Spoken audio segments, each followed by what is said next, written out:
Thank you, Bryony, for that lovely introduction. And hello, everyone. My name is Morin Oluwole, and as Bryony mentioned, I'm the Director and Global Head of Luxury at Meta, based in Paris.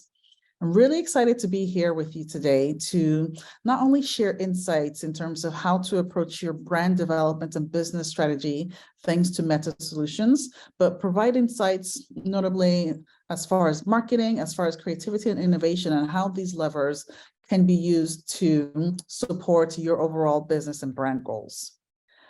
And now I hope all of you can see my screen and you can see my avatar on the screen. I'm showcasing myself in the digital world, which we'll talk about a little bit later on as well. Now, as I start off, I just wanted to share with you how we envision and how we imagine the future of brand performance when it comes to the retail and luxury industries. And we know for sure that these are very familiar industries to us because especially they've been historically linked to technology. So we know that among the folks who are listening to this session, this is something that inherently is connected and linked to the retail and luxury industry. And I wanted to share with you here a little bit first some insights, some statistics to just bring us all on the same page when it comes to the power of Meta's platforms to connect and engage with consumers. As you can see here, these are very big numbers on the screen. I'll just go by them one by one, just to showcase with you the growth and the engagements that we see across Meta platforms, Meta's family of apps. Every month, for example, over 3.74 billion people use one of our technologies each month. Now, these are figures that were just released in the Meta's earnings reports yesterday. And when we focus on Facebook in particular, that number still is quite impressive, almost 3 billion people that use Facebook actively each month. Now, on a daily basis, we still see that many of you are connecting every day to at least one of Meta's technologies, either Facebook, Instagram, WhatsApp, or Messenger, almost 3 billion of you to be exact. And same goes to Facebook. We see a very strong activity with over 2 billion people using Facebook each and every single day. Now, of course, it's important to understand because these are key platforms as well across Instagram and across WhatsApp. We have 2 billion people, both across Instagram each month and across WhatsApp each day, sending over 1 billion messages each day. Now, as I said, these are very big numbers. And so the idea here is not to just share large volumes, but also to really share with you how you can develop your point of view for your consumer that's most relevant to you to really help build and support your business. Now, as we continue on, I think it's important to take a beat and understand how how consumer sentiment is tied into notably Meta platforms. When we ask people, most people do say that Meta technologies help them stay up to date as to what they're doing, what brands are doing, more than any other channel. So we see here the top platforms notably are Instagram and Facebook, where these are where people spend their time. This is where people believe that they can learn and glean as much information and insights, and also product updates when it comes to a brand point of view. Now, what I wanted to do here in this session today is to provide you with what we see as the top ingredients to optimize and develop your brand performance. Now, I think these are terms that I'm sure pretty much everyone here is familiar with, but we like to say brand performance, meaning how can you go all the way from the top of the funnel from a brand perspective and brand point of view, and to really figure out the best way to develop the bottom funnel, whether it comes to either consideration, whether it comes to also really driving both consumer engagement, either on Meta platforms or on your website to converting either online or in store as well. So what I'll do first is start off with this first point, personalization and resiliency. Now I'll dive a little bit into what this means, but the three key areas I want to share today: personalization and resiliency, cultural relevance and community, and interactivity and innovation. And I'll share with you a little bit more as to what we mean and how we aim to activate across these three different points. First, let's kick off with personalization and resiliency.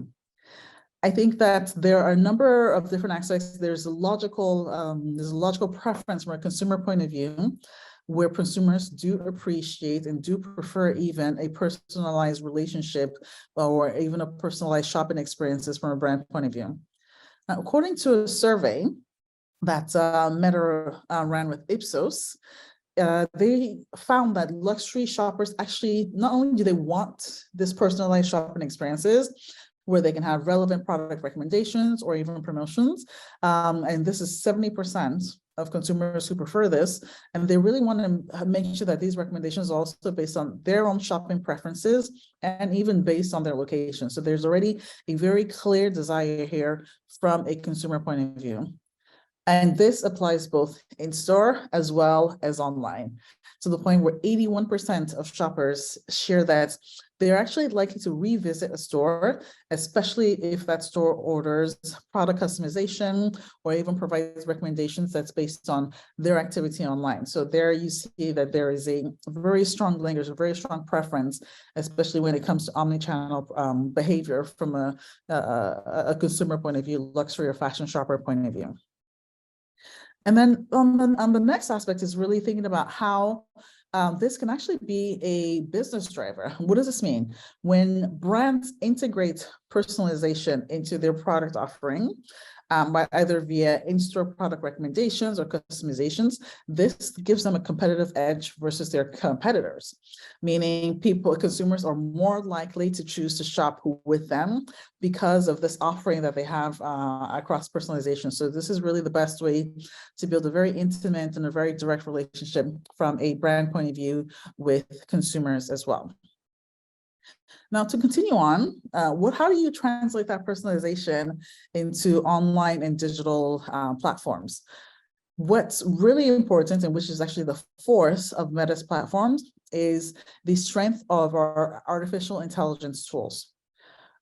We know, as I mentioned, that consumers are willing to actually share personal information if this means that in return, they will have more personalized recommendations, products that cater to their preferences. And when it comes to actually consuming content, when it comes to engaging, consumers do believe that relevance, again, which is tied very closely to personalization, is really the most important factor when it comes to especially watching videos. Now, thanks to the evolution and growth and sophistication of what we call our discovery commerce system, if you look on the left-hand side, where a brand would want to connect with a diverse set of consumers, but really be relegated to sharing one single message, one single image, one single creative across all audience and hoping it lands and connects with them. Now, again, thanks to artificial intelligence and machine learning, we actually are able to support brands who want to have creative diversity and make sure that the content that you're showcasing and sharing on our platforms actually not only respond to consumer preferences, but also meet the needs and the personalization needs of each individual. So this is really a true force across Meta, where this discovery commerce system allows brands to be not only more creative, but also more relevant when it comes to the engagement that they have with their consumers. And this is something that's not new. It's not new in the sense that our technologies have evolved over time, as you can see on the screen, to help give brands as much support as possible when it comes to their personalized marketing. Our shopping solutions have been evolving over time. When you look at core products like Advantage Plus catalog ads, which are built on automated machine learning, all the way to targeting and simplification solutions. Advantage Plus shopping is truly the next evolution of shopping ads. And we want to make sure that we continue to be partners to find the right customers at the right time, the right mindset. And these are tools that we strongly recommend using to ensure that your investments are as efficient as possible, reaching the right consumer as possible, also at the right time. And now, especially as we go into a signal-less world, as we know, when it comes to either restrictions on data transfers across different platforms or with Apple's restrictions, we know that there is a shift towards signal loss in the industry. And from a Meta point of view, the way that we approach this is really thinking about how we can develop the best solution like Conversion API, which I'll explain what this is, that can help brands continue to gather intelligence and insights on consumer preferences, even in a signalless world. Now, previously, Meta ads relied on web data, which is data collected via Pixel, via the Meta Pixel, which was heavily reliant on browser-related technologies. Now, what the Conversion API does is it creates a direct connection between the marketing data from a brand and the systems that optimize either ad targeting that can reduce cost per action and also, of course, measure results on Meta technologies. And since the Conversion API is less dependent on browser technologies, especially when you compare to the Meta Pixel, Conversion API can actually help improve both your current performance and also your resilience of your investments over time. And the great thing about this is that you can use your own marketing data to not only optimize your ad targeting to ensure that you're more efficient by reducing cost per action, and in order to better understand the campaign results, which of course is really important to do all in the context of preserving and supporting audience privacy choices. Now, to wrap up on this, the Conversions API or CAPI doesn't just collect website data, because I think this is a really important point to emphasize.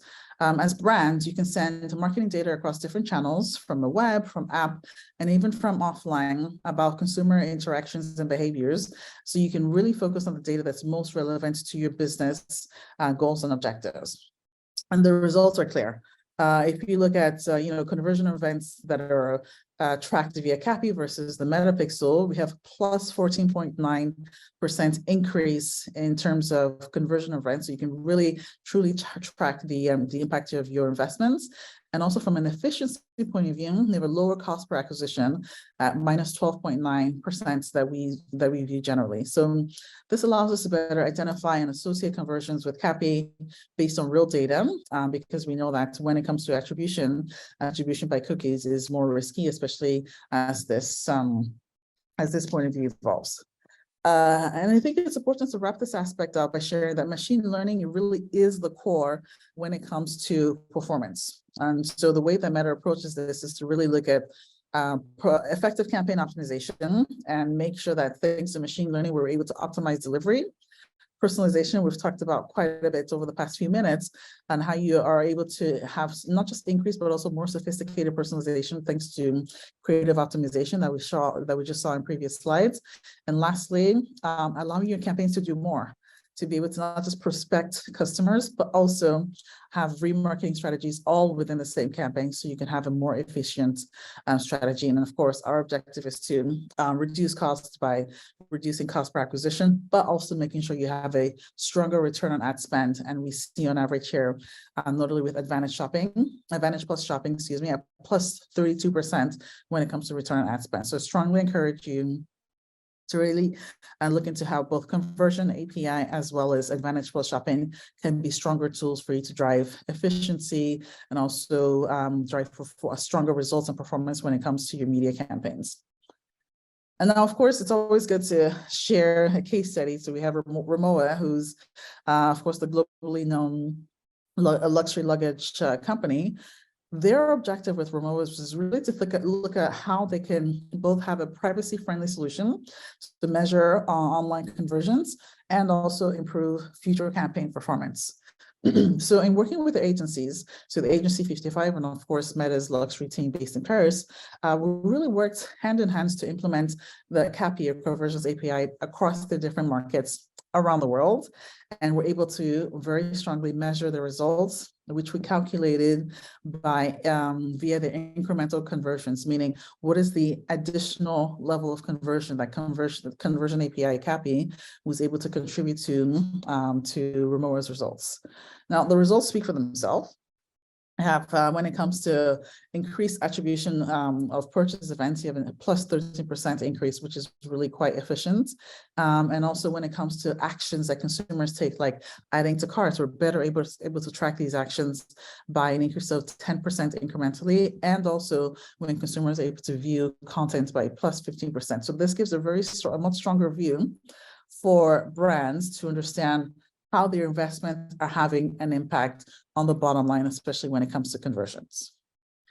Now, that's the first piece on performance and resiliency. Now, I'd like to move forward to cultural relevancy and community and share more with you as to why this is an important aspect, a key aspect, even when it comes to especially brand storytelling and when it comes to building brand love over time. I think the first thing that we should know, we're here online at an event with the Launch Matrix events via Zoom. We know that content consumption and entertainment has evolved over time and is not what it used to be. And when we're looking at what resonates with consumers, we know that short form video content is really the next evolution, the next big shift when it comes to not just creating content, but also watching and sharing content that we find entertaining. And some aspects of said content is really looking at how consumers across different age groups think about short form video. They want it to be relatable. They want to really focus on very concise stories where you understand the impact right away, and that creates a sense of joy even, and it's entertaining, it's surprising, and really mesmerizes us as well. So this is really the evolution of how we see short form content. And so here you can see just a few examples of some reels that have been created on our platforms to see more examples of what this content can look like. And we do believe that what we observe is that this is part of a cultural shift, quite simply, meaning there's a shift from, polished studio content and more towards a culture that celebrates not just authenticity, but relatability. And from a brand point of view, it's really important to be able to understand how to best navigate the relationship that you're developing with your consumers, especially looking at young consumers. Young consumers, they appreciate, 84% of them appreciate having content from brands that's not perfect, that's not, over stylized or over polished. About 80% of them are experiencing some sort of fatigue when it comes to seeing these perfect studio images in their feed. And thanks to Meta's technology, of course, we're able to really support this cultural shift where we see the growth and the activity across video, on video, across Meta's platforms, whether it's Facebook or Instagram, especially when we think about time spent watching videos. We know that more than 80% of reels are viewed with sound on. So when it comes to creating content, think about the sound and how the sound contributes to the entertainment aspect, because reels are the main driver of interaction, especially on Instagram. And from a pure video point of view, over 2 billion people to watch eligible Facebook videos each month. And so we see that there is a strong consumption here. And then new technology is coming into play, especially when it comes to augmented reality. So across each month, we have more than 700 million people who are AR users, actually, who engage with AR technology across Meta's apps and devices. So this is a massive audience with whom you can engage as a brand. And this is where we see the future going. We see the future when it comes to storytelling, when it comes to entertainment. We see the future advancing in the sense where there's an ecosystem where billions of people, we saw the figures at the beginning of this presentation, where billions of people come to discover, they come to connect, and especially they come to be inspired. And this can be done across different formats and different ways of communicating, whether stories, where we see little quick glimpses of people's everyday lives, of some activities, some actions that they're taking, some events that they're attending, or if we want to go a little bit more in depth, have lives. Lives is where you can really have a shared experience that connects the consumer and also that connects the creator of content to really have a strong link between both. And of course, Reels, as I mentioned, which is really where consumers want to go to be entertained, really to discover and live culture as well. So it's really important to understand what are the different options that you have as a brand to communicate, and how can you take advantage of the different formats and the different tools that exist today. Now, as we continue on, I think there's an important point of view perspective as to how to look at consumer behavior. People come to participate, people come to take action. And this is really the core value of Reels, where you start with entertainment and then you evolve and grow into interconnectivity, and you also grow into connection. Whether, for example, you can use creative content to really engage the consumer and make them feel as though they are part of the experience. Or you can think of different effects, especially when it comes to different tools like the face effect or different filters, where you can have a fun and entertaining experience. And as you go into the bottom of the funnel, you can also shop via Reels. And this is new technology that we're developing, where you can shift from engagement and shift to action by integrating ads with product tags in Reels. And this allows you as a brand to reach more consumers, and also to make sure that your reel actually is driving action and growing your business. Now, we talked a lot about Reels, and I think I want to just double click in here for a bit. This is not just a format. We truly believe that Reels is a language. It's a language and a way of communicating. And as I said earlier, it's a cultural shift where we're seeing people wanting to communicate and share and engage and consume content in a different manner than they used to in the past. And we like to call this the language of Reels, meaning you can think about it like a system of communication that's truly native, meaning it integrates informal and also an evolutionary set of different genres. You can also have evolutions in terms of vocabulary, in terms of trends, but the core aspect here, which is really important to keep in mind, it's all about entertaining content in short form, and very much focused on authenticity, where it's in a lo-fi, not highly stylized or polished formats.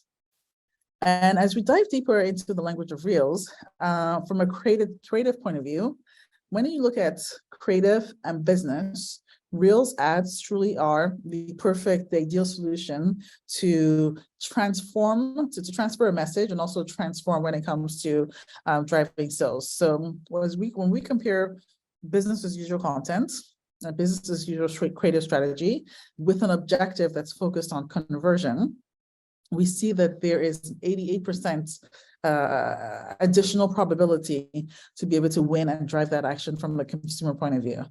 And again, on the other hand, when it comes to lowering costs, we know that this approach, which we call the language of Reels that I just shared the definition with you, is really effective to decreasing the cost per incremental conversions, with an average or a median of minus 51%. So you have both impact when it comes to results and probability, and also impact when it comes to reduced costs and efficiency on the other side. And like any different way of communicating, the idea here is to really think about how brands can remain relevant. If we have, like, first example is Hugo Boss, for example, is really finding the best way to communicate to their active and urban point of view, how to showcase products, how to show people how to engage and or wear different products, how to also showcase the characteristics of a product. So here, how do you tell the story about of a new flavor and showcase that visually? And then also there are different ways to really think about hacking the Reels experience. And so this is where creativity comes into place. You have the option here to really think about, how can I tell my story in a new and innovative manner using this technology that's already engaging and adopted across your consumer sets. One element that's a very important contributing factor to the success of Reels are creators. Now, content creators are key to the success of how you communicate, and also can help bring your content to an audience that's both relevant or that maybe you can't reach with your normal content. Now, we recommend working with a creator to really figure out how best to translate your idea, integrating the language of Reels that we just shared, and also making your content and the brand more credible and also a lot more relatable. And the force that creators have is that is their force of creativity, of course. They have a very clear, very original and authentic point of view, which is quite entertaining.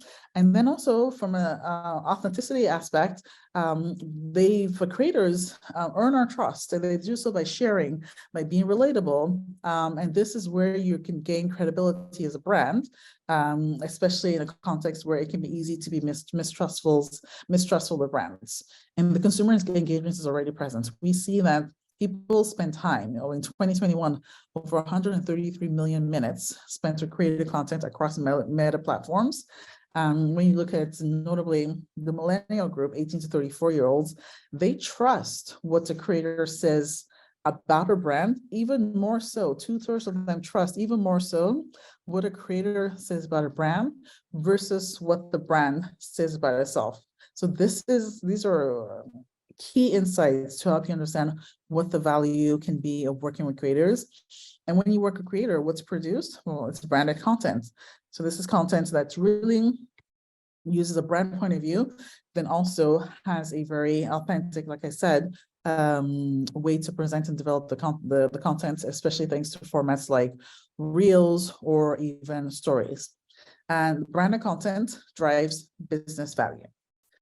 When we look at brand lift, meaning brand lift, knowledge of your brand across different objectives, we've observed that campaigns that use branded content ads, as compared to especially to business as usual ads, have a strong increase, over 112% increase in brand lift, especially across key brand metrics. And this is of course from Hugo Boss.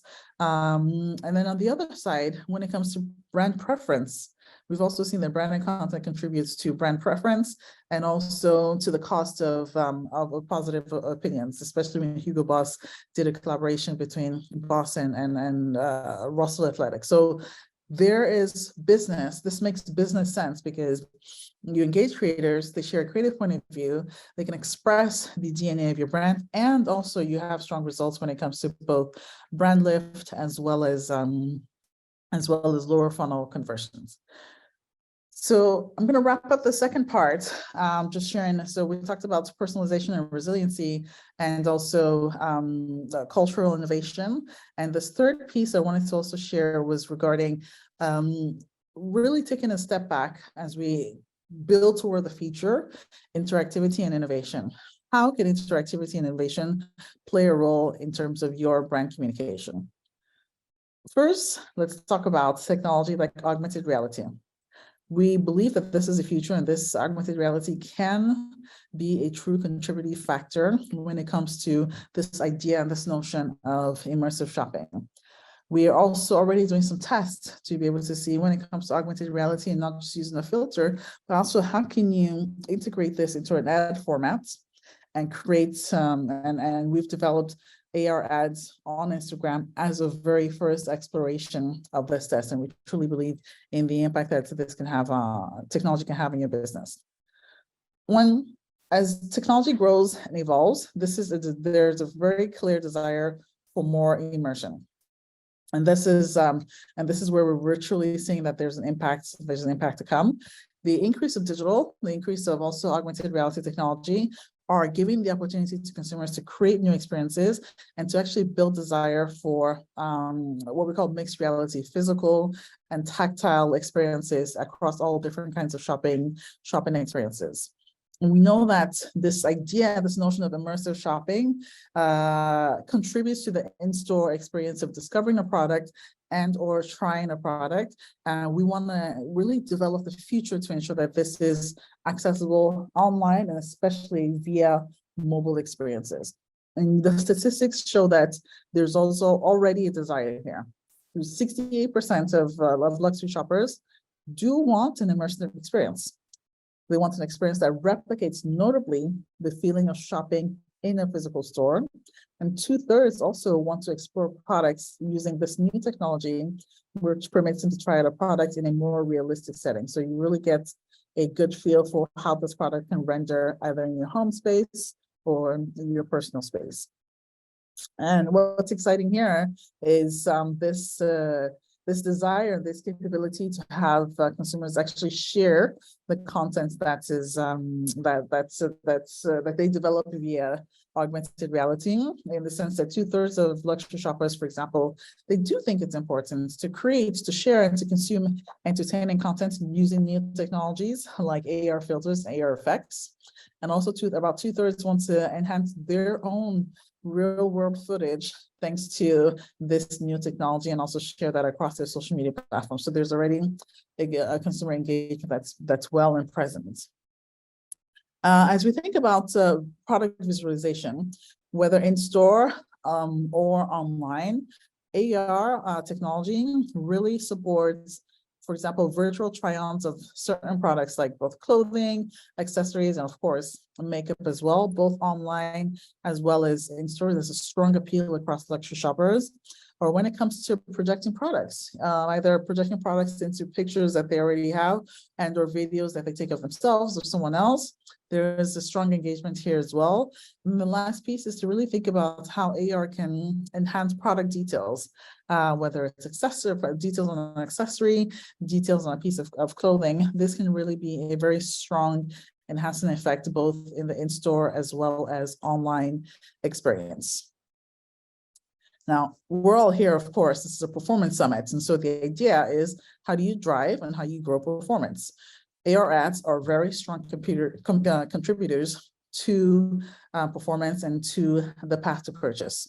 71% of consumers, luxury shoppers, they want to virtually display a product, especially when they can try on using their smartphone camera. So you see the image on the right-hand side here, where you can see, where you can see that the consumer is able to try on these sunglasses and get a feel for what that can look like on them before going into the store, which is really fantastic. Or when it comes to either enhancing different relevant product experiences or showcasing different features, this is also a very strong use case from thanks to augmented reality, or even kind of living and experiencing the product in mind via filters, via effects, to almost give you that idea like you're almost in that physical location. And this is really a good way to bridge the awareness portion of your brand strategy as you guide consumers down to the bottom of the funnel where eventually they'll purchase. An example that I want to showcase here is Clarins. So Clarins is a French beauty brand, who really wanted to showcase their new lip comfort oil gloss. And so they went in deeply with augmented reality to showcase how you can try on the different glosses. So you can see the image on the right here, where you can actually try on the different products, see what it looks like on you. And then on the left-hand side, they also use this AR technology to actually highlight the ingredients and then the contributing ingredients of this lip oil. So they're very creative, both from a product discovery point of view and also product try-on point of view, which you can see the impact very clearly here in terms of their brand impact. 18.5 points lift in brand recall, and almost 16 points lift as far as product association with the Clarins brand. So this is one of an example of how a brand can really be forward-leaning, either focusing on enhancing the product experience or discovering the product experience or the product qualities, and or contributing to the try-on experience. Now, you may be asking yourself, okay, this is great. I'm going to test all of these features after the session. And what's to come? Well, what's to come is that we believe that there is impact, there's at least an opportunity when it comes to building a new economy with virtual products. So when I say virtual products, you can envision that this is very much around NFTs, because there is a desire, it's about 1/3 of shoppers are interested in actually buying and owning virtual products from a brand, in addition to being able to buy and own physical products. And about 1/4 of them also interested in purchasing virtual products.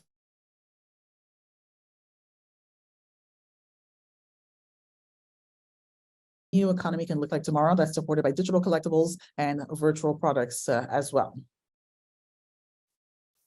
Now to continue on, as we think about this market of exclusive virtual products, I think that's the key word here to really think about, is the fact that virtual products, the ideal is that they are exclusive, And when it comes to NFTs, consumers actually prefer this notion of exclusivity because they're able to really think about have something that they own, have something that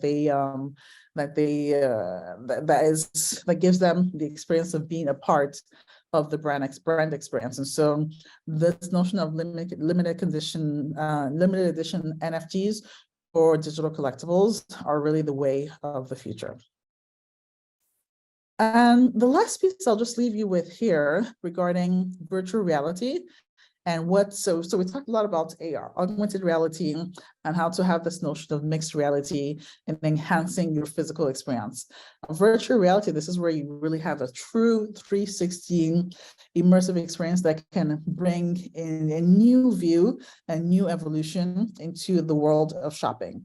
Now, VR is still being adopted quite broadly, but the potential that we envision here is that, store brands, for example, can create excitement around their stores by creating a new world where people who are immersed in their world can have a more immersive, can have a more social experience, almost like as if they are physically in the store. Now, there's a lot of exciting work that we're seeing on this aspect. So I'm just planting the seed here as to the opportunity that is to come. And we hope to see a lot more development when it comes to VR and how this can support the virtual shopping. Pour démarrer, vous choisissez votre modèle, puis vous le placez dans votre intérieur. Vous le dimensionnez.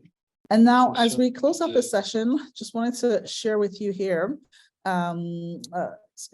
share with you here how we see this impact across the funnel. So we've talked about awareness, we've talked about consideration, we've talked about lower funnel, and this technology can have an impact across different parts of the consumer journey, whether it's from discovery, anticipation, and really thinking about how to showcase a new product. You can see on the left how you can really help consumers discover the new car product, or engagement meaning the opportunity for your consumers to create content, be part of the story, and actually live the brand experience with you. And consideration as well. We see that when it comes to how you can integrate to visualize product in a physical space, augmented reality truly is the way to go. And then lastly, but definitely not least, really think about generating sales and how you can create new experiences that's supported by this technology to drive your sales and, of course, to drive your business results. Now, we've gone across a lot of different content, so I just wanted to do a quick recap of what we started saying at the beginning of this presentation and how we see the top key ingredients when it comes to this notion of brand formants today. First, of course, is this idea of thinking of how you can personalize and make your content and your brand approach as relevant as possible to really honing and support brand resiliency. The second piece is, how do you remain relevant? How do you engage and speak this new language of reels that is having an impact on the community that's most pertinent for you? How do you stay at the forefront of the evolution of culture? And then lastly, how can new technologies support innovation and interactivity so that people can actually engage with your brand directly, and also make you feel as though they are physically present, either engaging with the brand or physically present, either engaging with your friends as well. So I think it's really important to have the key takeaways from the session is these three key points: how a personalized approach, how tapping into cultural relevancy, especially when it comes to storytelling, and how using innovation and new technologies to support interactivity are the key pillars that we believe can be a very strong tools, thanks to Meta's platforms and Meta's technologies, not only for brand awareness, but definitely across the entire funnel when it comes to both consideration and, of course, purchase, whether it's online or in store as well. And so with that, I'd like to say thank you for listening to the session. I hope it was valuable, and I appreciate you taking all your time. And I believe that we do have time for a Q&A session. So I'm happy to be able to take those questions. And I see that some folks have already started sharing theirs. So we'll have those questions coming in.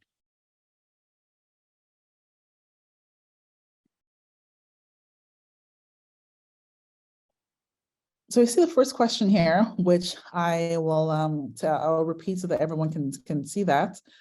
As an expert in luxury, how do you feel big luxury brands can benefit from the culture of more authentic content without compromising on their brand image? Now, this is exactly the point of view that I shared within the session, is how do you translate a brand point of view and make sure that the brand point of view is culturally relevant based on how people want to consume content today. So we talked about reels, we talked about short form content, and this is really where there's not much opportunity for brands to experiment.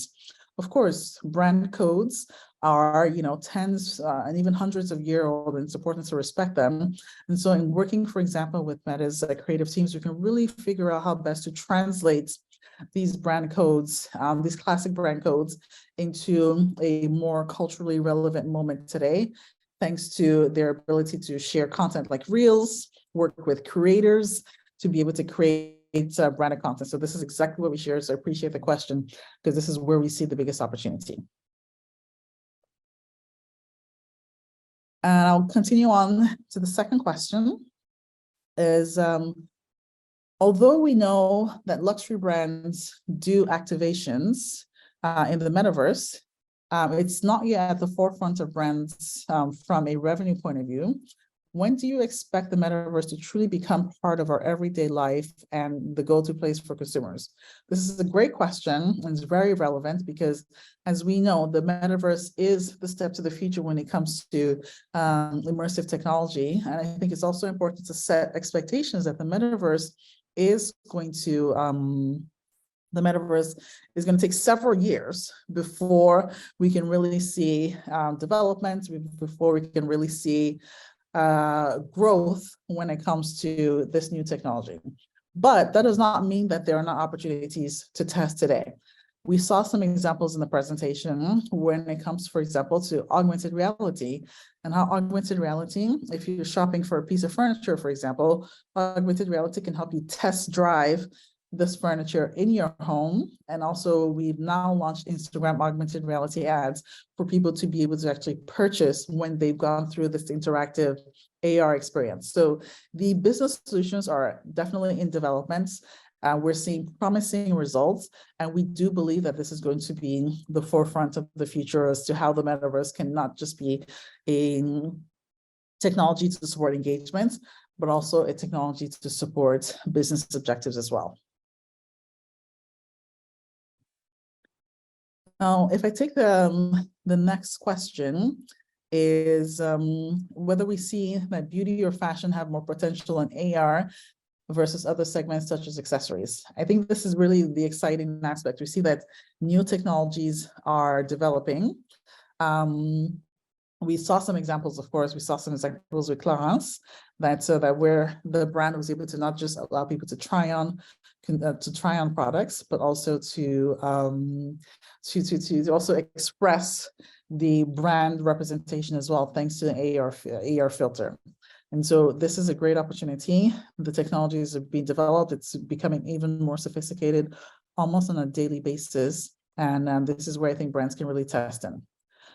I'll take the next question regarding, this is about personalization, is how do you think personalization is going to emerge in the next couple of years thanks to innovation? And has personalization become the key to brands when trying to reach younger consumers? Absolutely, and I think this ties in very concretely with what we shared.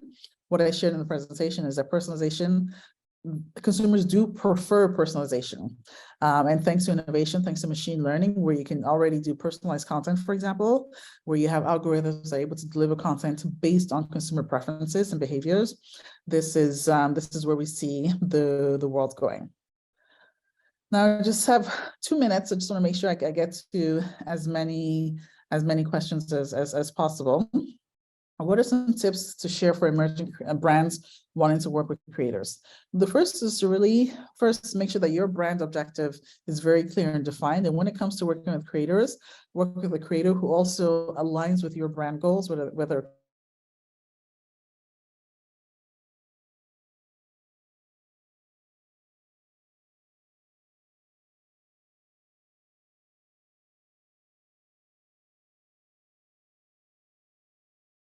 to where they have freedom to create content that's authentic to them, that also makes sense to your brand. I'll take a last question quickly here. The question is, as you mentioned, communities are a key for building cultural relevance and connecting with your audience.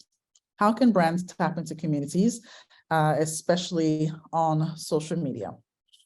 And we've shared that cultural and societal trends have really opened up new avenues for people and brands to tell their stories. And now individual creators are really leading the shift towards a more open landscape of entertainment, of education. And this shift does need to be understood by brands in order to be relevant in the way that they interact with their communities. So we're no longer in a top-down approach. It's really much more of a reciprocal relationship. And this is why it's great for platforms like Meta's platforms to lean into the shift, supporting the growing creator community, and also creating true emotional connections with brands, so that every person can be considered now as a potential creator. And Instagram, which is quite uniquely positioned and is in the best place to be for all types of creators to tell their stories, and also for brands to find their audiences. So we can help brands grow their audience, connect with communities, and also build a business thanks to the content that they created that's supported by all the different tools and new technologies that I showcased throughout this presentation. Again, I'd like to close up by saying thank you very much for your engagement. Thank you. I hope this was valuable. Thank you for listening. And also thank you definitely for your great questions. So it's been a pleasure speaking with you, and thank you so much to the Launch Metrics team for inviting me to join you today. And I look forward to all the new and exciting innovations that are to come. Take care.